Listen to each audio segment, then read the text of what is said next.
عثمان غنی رضی اللہ تعالیٰ عنہ کے بارے میں کچھ معروضات عرض کرنا چاہتا ہوں۔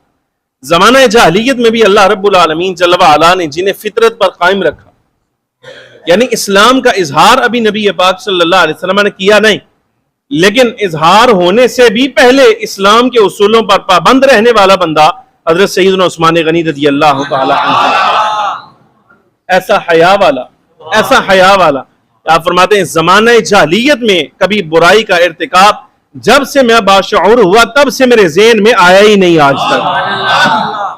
ایسا کمال مصنف ابن ابی شیبہ۔ نبی پاک صلی اللہ علیہ وسلم نے اعلان نبوت فرمایا۔ ظاہر ہے ایک دور تھا پورا جاہلیت کا، کفر کا، جو حضرت عثمان غنی رضی اللہ تعالیٰ عنہ نے دیکھ رکھا تھا۔ فطرت پر قائم ہونے کی وجہ سے کبھی بت پرستی نہیں کی۔ حضرت سیدنا صدیق اکبر، فاروق اعظم، حضرت عثمان غنی، مولا کائنات رضی اللہ تعالیٰ عنہ اجمعین فطرت پر قائم۔ تو فطرت پر قائم ہونے کی وجہ سے